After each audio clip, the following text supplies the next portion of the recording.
أعوذ بالله من الشيطان الرجيم بسم الله الرحمن الرحيم Assalamu alaikum wa rahmatullahi ta'ala wa barakatuhu. Dear viewers of Al Muridiya, here we come today again to talk about another Qasida, Anta Rabbi, for the Mashrabu Safi Minal Manba'i Çaafii, the pure fountain emanating from the healing source.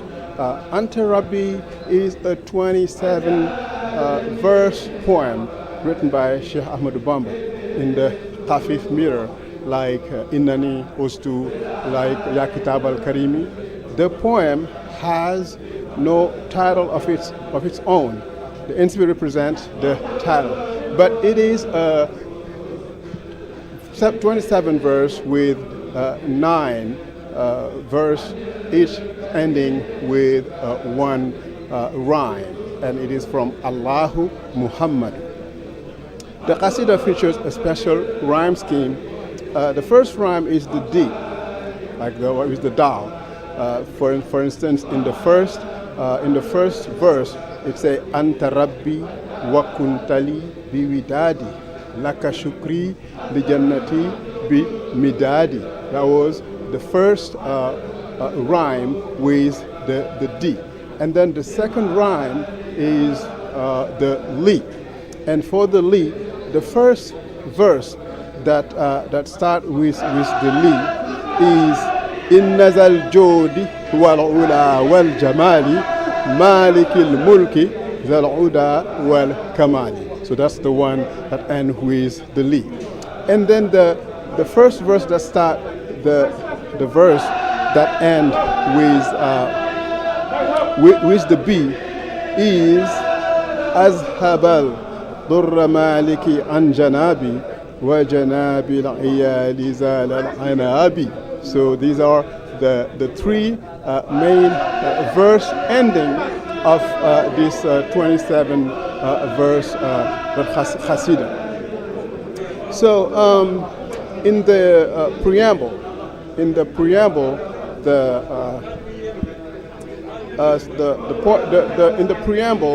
the overall it's worth scrutinizing as it contains important information that gives a foretaste of the Qasida. In it, the author mentions, grant me the blessings of your names before adding glory to you, the great, and also to the master Allah Muhammad. May God bless him. So the Sheikh also says further, as well as others among all these blessed and exalted names and all those of the Prophet, may God, the Most High, bless him and grant him salvation. So the Sheikh thus begins by glorifying Allah and praying over the Prophet. So the overall thrust of the poem is the glorification of the Lord, ardent prayers to attract His graces, and a constant renewal of the state of the being an abd, being the slave of Allah. As for the poem's content, the Sheikh writes in the first verse, "You are my Lord, you are in me through my attachment. My gratitude is to you for paradise with a pen provided with ink." When he says ink about his writing, this verse evokes many of the themes previously mentioned. We know shukr, gratitude to Allah. Remember, la in shakartum la azidannakum. So the author adds, I'm grateful to you for all the lawful things you have just sent me until paradise. Here the poet expresses his gratitude for all those favors emanating from God, hence the bliss felt even in the words chosen as lawful, paradise, and so on. In verse 3, Cheikhoul Khadim declares, "O thou, the eternal, my being belongs to thee, O my Lord, always a sign from thee." The dominant facets of the poem becomes more apparent. Moreover, in verse 4, he says, "Give me the gift of remaining in perpetuity, a joy for the friend." These two words convey the poet's comforted, exultant mood. At the root of this appeasement lies the prospect of remaining ad vitam aeternam, meaning forever, a joy for the one he calls, in this case, the Prophet Muhammad, peace and blessing be upon him. This state of bliss is confirmed in verse 5. I desire from you, in his favor, the salvation of a friend who is eternal to me.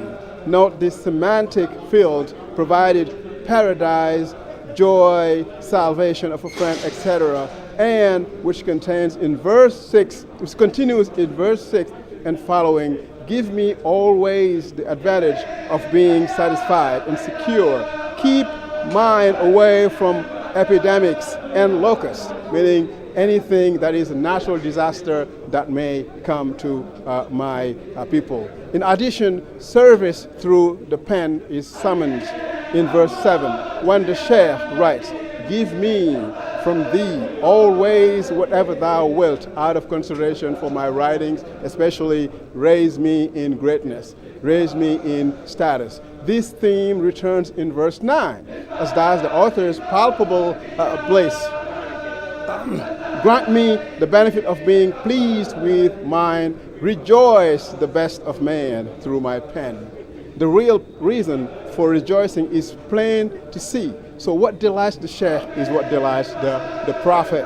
Let's continue our examination of the poem with verse 10, which is a succession of beautiful names for God. Surely the generous, most high, the beautiful, the master of royalty, the just, the perfect. The juxtaposition of 7 names of Allah does not detract from the meter of the verse, the khafif meter. It plunges us into an atmosphere of intense glorification. It's worth noting that the theme most present in the poem is that of gratitude to Allah, associated with the immeasurable benefits emanating from Him.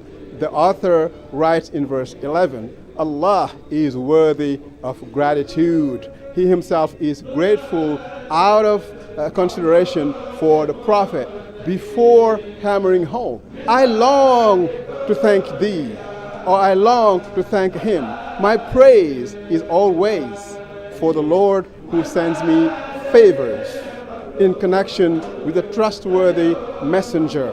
Verse 15. My praise and gratitude belong to Allah, the Noble One. Verse 21. The poet, God's slave, feels he owes Allah a debt of gratitude for the many benefits, and for the many benefits, and then for the many I can say for the many gratitude that he has showered him with.